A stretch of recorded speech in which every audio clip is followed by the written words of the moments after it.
Welcome back to a Monday edition of Running Point presented by Greenwood Chevrolet on Mahoning Avenue in Austintown. Ron Potesta with you alongside Anthony Hardwig. And joining me on the MP Vivo Heating and Air Conditioning Hotline, we go out to the desert, Goodyear, Arizona. The gal that covers the Indians for MLB.com and does a damn fine job. Mandy Bell joins us on the MP Vivo Heating and Air Conditioning Hotline. Mandy, how goes it? Oh man, it's been pretty busy few weeks, but it's been great down here. I can't complain. Yeah, well, a busy few weeks for you personally and professionally. Congratulations on your engagement. Thank you so much. Yeah, that was a fun thing to add into spring training. I love spring training already so much, so that was a fun thing to add in. Well, a lot of things going on in Goodyear, and a lot of positions that are still up in the air. Although shortstop is just about ready to get closed, it would appear that the Indians are pretty much ready to go Andres Jimenez direction, given the fact that Ahmad Rosario is taking some fly balls to potentially learn how to play the outfield. Yeah, I mean, I think it's basically as close as Tito could have gotten to saying that Andres Jimenez was going to be the opening day shortstop without saying it. It just seems like that's just written in the stars at this point.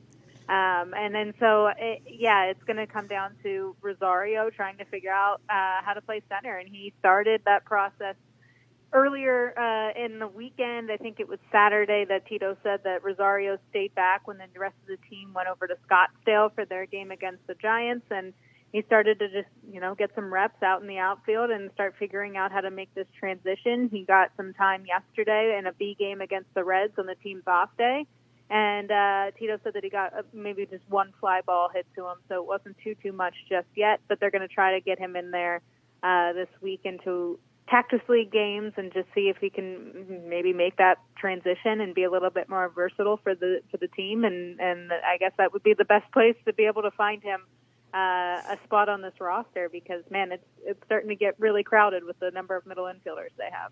Yeah, and a lot of positions are up for grab, but one thing that's not up for grab is the opening day starter. I mean, Shane Bieber, you go into this season knowing it's almost a foregone conclusion. How does he one-up the amazing start that he had in the opening day of 2020? I mean, is it even possible to one-up that start? Oh, goodness. I mean, it's tough. I think the only thing for him that he'd want to improve upon maybe is getting deeper into games, and that's just the one thing that he said that is a huge focus for this year. As dominant as he was and how outstanding he was, there's nothing taking away from that, but he did have a lot of outings where he was coming out after 6 innings, and he wants to make sure that he gets deeper into that. He's into games. He said that he takes a lot of pride in that, and that's the pitcher that he thinks he is, and that's what he wants to be known by. And so, yeah, that opening day start was incredible last year. He set a franchise record with 14 strikeouts in 6 innings. So maybe if he can maybe improve upon that to get through 7, get into the 8th, I think that would be the area that he would hope to improve upon from last year. Mandy Bell joining us on the MP Vivo Heating and Air Conditioning Hotline. You can read her work at MLB.com. She is the Indians beat reporter. Mandy, the interesting position that's still open is first base, and it's intriguing in that Jake Bauers has 0 options left. So if the Indians were to tell Bauers, hey, you're not going to make the opening day roster, they would have to expose him to waivers and hope and pray that nobody picks him up before putting him back into AAA ball. So that's one of the big reasons why Jake Bauers has the edge on Bobby Bradley. But I'm curious, is Bobby Bradley in a position where if he continues his hot spring training, that the Indians, relatively speaking, are forcing Bobby Bradley, or Bobby Bradley's forcing the issue to say, we got to put him on the roster somewhere? Yeah, I think he's going to need to have a tremendous finish to spring for that to be the case. I don't think it's completely off the table, because Tito has said throughout the entire offseason that it's time to see what Bobby Bradley can do. But he's also been very clear that Jake Bauers is also very young. As much as there's been attention on Bobby Bradley over the last few years, it's because he's been in their system and he's made a lot of noise with his power numbers, of course. It's not taking away from the fact that they still want to learn about Bauers and what he can do as well. So I think that they're in a situation now that Bauers will have the upper hand heading into opening day just because of the fact that he can't really go anywhere. They're going to get stuck in a weird, numbers situation where, okay, we can't send him to the minors. We'd have to go through that waiver process, and we don't want to do that. So I think they want to give him at least the first shot to try to settle in at first base and hope that because he's in the position that he prefers and that's his primary position where he feels comfortable, maybe that can translate to his offense a little better than what they've seen over the last few years, and maybe he'll be able to settle in a little bit better and produce a little bit more than what he has in the past for them. But that doesn't mean that would be their one and only option for the year. And if that doesn't work out and the allotted time that they think is enough to give him a window of proving himself, then I don't think that they'll hesitate to go to Bobby Bradley. What about the other direction of Franmil Reyes? I mean, obviously, he has the body of a designated hitter, but he started in San Diego, and the National League doesn't have the DH, so he was playing as a corner outfielder. I know Naylor is in right field, but if Bobby Bradley continues to hit the cover off the ball, is there an opportunity for, in certain circumstances, Reyes playing in right field and Bobby Bradley DHing? Yeah, maybe deeper into the season. I don't think that would be something that they would try right away, simply because we haven't seen Franmil Reyes in the outfield at all yet. They wanted to stay away from that at least at the beginning of camp, just because he had sprained his ankle a few weeks before spring training got underway. And now that he seems to be at least fully recovered from that and settling back in, that, okay, maybe toward the end of camp they'll start getting him back out into the outfield and see if he can continue to show progress out in right field. If it was up to him, he would love to play right field every single day, but that just doesn't seem to be the plan here. I think at some point, if they want to just try to make sure that Bobby Bradley's bat gets in the lineup, that could be an option. But for now, it seems like they're going to be sticking with Josh Naylor being the guy in right field. I imagine that this year's spring training for the Indians has to look and feel a little bit different than years past. A lot of new faces, a lot of more positions up for grab, and maybe the national expectations not quite. Yeah, I mean, there's thousands of different ways. I mean, if you got in COVID and everything else that changed the look of how all of this is working, you just don't see as many faces in general throughout camp as you would if there was minor leaguers here as well.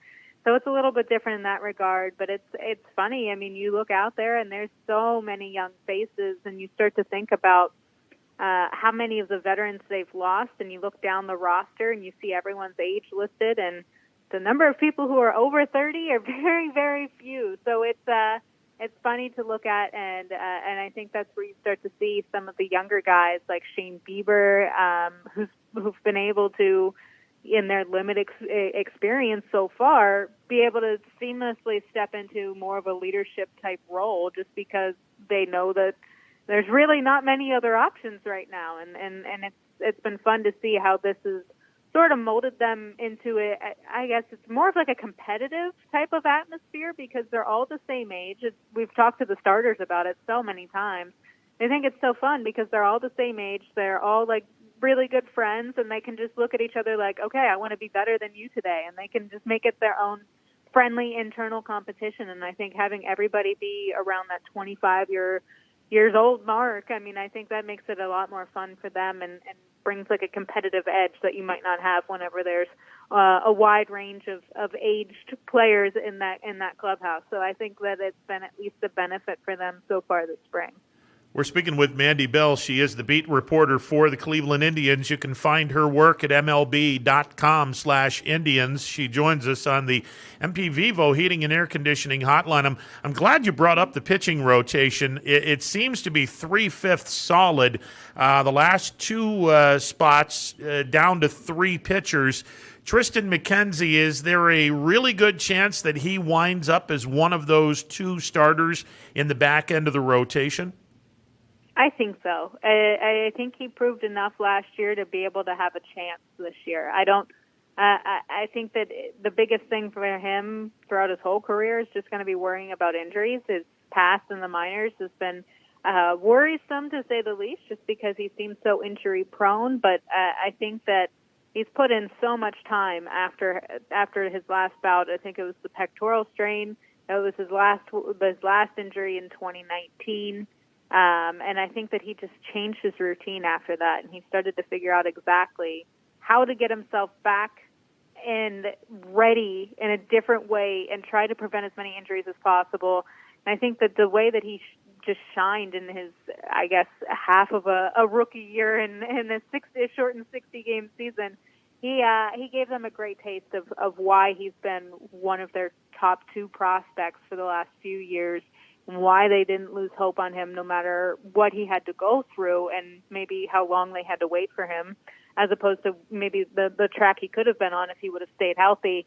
And I think that they're ready to give him another chance to try to show that he can stay up there for good. So I do think he's going to be one of the top guys to make that rotation. I think he'll be a lock going into opening day, and it'll come down to Quantrill and Allen to fight for that last spot. Yeah, and when you think, who have been some surprises or maybe some wild cards that we've seen so far in spring training, or maybe some people that have opened some eyes? I would say the biggest ones, position player wise, was Jimenez. Was a really big. I guess I wouldn't say surprise, but it was fun to watch, to see the way that he sort of set the tone of coming over with a new organization, an organization who really prioritized making sure he was in the return package for players like Lindor and Carrasco. And he really just came out of the gate so hot, and he's demonstrated all aspects of the game, showcasing his plus tools, at the plate and in the field, arm strength, all these different things. I think he's been really, really fun to watch, and I think that's why he's clearly earned the opening day shortstop spot. Gabriel Arias is another one. He's obviously already been optioned, but he was a fun one to watch and sort of allow everyone to see that they have some really talented young middle infielders coming up through their pipeline. And then on the, I guess, pitching side would probably be Anthony Gose. We saw him a little bit last year, and he started to catch a lot of attention being this major league outfielder turned lefty reliever who can hit 100. He's really, really intriguing, and last year they just kept saying he needs reps, he needs to just better that command. This year he's really been excellent so far this spring, and if he can go down and get some more reps in the minors and really show, like, look, I can do this, I wouldn't be surprised if at some point they do end up giving him the call-up to the big leagues. Yeah, and then you're talking, about 3 guys that can hit triple digits, and Karinchak, Gose, and Clase, who is also someone that can throw the ball pretty hard as well. Absolutely, and I mean it's just going to be. You think about 2019, they averaged the slowest fastball velocity in their bullpen of all 30 teams in the majors, and now all of a sudden they're starting to get some hard throwers with options out there. Adding Clase is going to be a nice pickup for them if he can command his cutter, and it's going to be really fun to see how he and Karinchak sort of round out that bullpen and maybe take the 8th and 9th spot. You have Wickren in there, so that's 7th, 8th, and 9th innings. I mean, that's a pretty solid back end of a bullpen for the Indians. After, the last few years, they've had maybe not the biggest name guys in there, but they've had a scrappy bullpen that's had some really solid numbers. You start adding arms like that in there, I think it could be very fun to watch. Mandy, a couple more things before we let you go, and we're speaking with Mandy Bell. She is the beat reporter for the Cleveland Indians. You can see her work on MLB.com. She joins us on the MP Vivo Heating and Air Conditioning Hotline. The young gentleman I'm going to speak of has already been optioned out, but a lot like Ahmad Rosario, he looks to be trying to field a new position, and he would be Nolan Jones. Nolan Jones' path to the big leagues is clearly blocked at third base by Jose Ramirez. I've always said Jones has the arm strength to be a corner outfielder. It's just a matter of him getting some reps in the outfield. Do you anticipate Nolan Jones beginning the minor leagues in the outfield, or is it just going to be something where he's going to play the outfield but also play third base just in case, God forbid, something happens to Jose? Yeah, it's going to be a mix of both. That's what Tito said that he told him in his message, especially when they sat down saying that he was going to be optioned. They asked him straight up, look, is this too much pressure on you? Are we asking for too much and making you feel uncomfortable in any way trying to make this transition out to the outfield? And he said, absolutely not. I'm ready for it. I want to do this. And he knows that this is possibly his quicker path to the big leagues, and he is so open to it, even though he's never played outfield before in his life, before this offseason. So it's definitely new, and it's definitely going to take him a few more reps to be able to get completely comfortable out there. But he's 1,000% ready to take that on. So it's going to be a mix of both to have him continue to get ready at third base, because I do think that they see his future as a third baseman. But for the time being, if he can get his bat up there and they really think that he can make an impact at the big league level sooner rather than later, then why not try to move him around and figure out a way to get him up there? So he's going to split that time and try to get a little bit more comfortable out in the outfield since it's so foreign to him. On Friday, you put up a really good piece on John Adams, the drummer for the Indians, the fan that drums, and he's gonna miss his first home opener since 1973. And you wrote a really good piece. Talk about what it was like to talk to him, what he's meant to the Cleveland fans, and kind of what the Indians have meant to him over those years. Absolutely, yeah. It was fun to catch up with him and hear exactly where his mind was in this process, because obviously when you're going through such serious health problems like he had, having triple bypass surgery and then having some complications with the surgery and still needing another heart procedure coming up in the next few weeks, it's hard to imagine that baseball's in your mind. But it was so fun to hear him talk about it, because you start thinking back over the last, my goodness, 47 opening days or however many seasons it was. He said that he could remember his first opening day game whenever he was a little kid, and he would go with his dad, and he was saying it was like when you see the field, it was like when you're watching The Wizard of Oz, and then all of a sudden everything turns to color. And it was just the way he was describing it, and he said, I can't even imagine getting back to the field this year, because that's just his goal. He wants to get back before the end of the season. That's going to be his drive to continue through his rehab process and getting himself back together, because right now he's using a walker to get around. He said his legs, because he was just in a hospital bed for 2.5 months, his muscles really aren't there for his legs, so he can't really get up steps. It's just difficult for him to be supported on his own. So he just wants to get back into the ballpark. He's going to use that as his inspiration, and he said with that feeling that he had at his first baseball game ever, it's going to be that tenfold whenever he gets back to Progressive Field this year.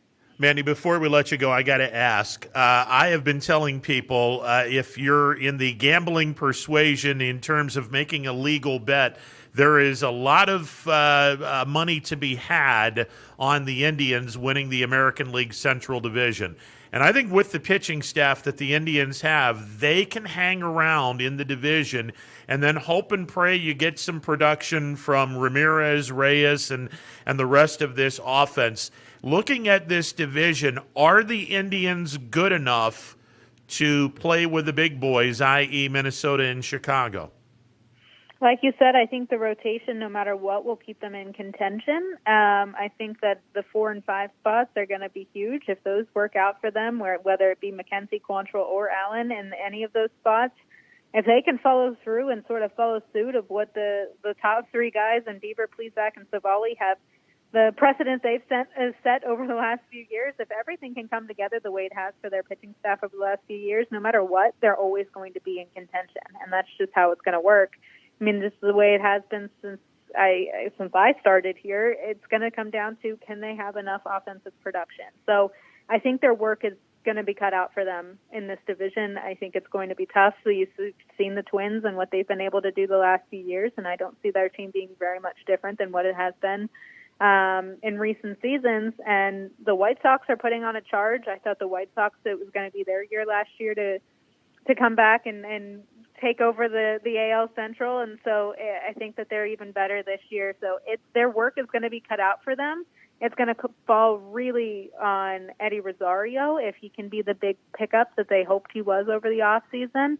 And from Reyes, Jose Ramirez, the meat of that order really needs to come through for them and have just consistent years, because the offense for them just hasn't been consistent over the past few years. So if they can do that, then yes, I do think there's a chance, but it's going to be difficult. We love your work, Mandy, and I look forward to reading your work every day. And congratulations on the engagement. And just make sure that you put a date after the World Series. Okay, awesome. Thank you so much. Always a pleasure. Mandy Bell, the beat reporter for the Indians at MLB.com.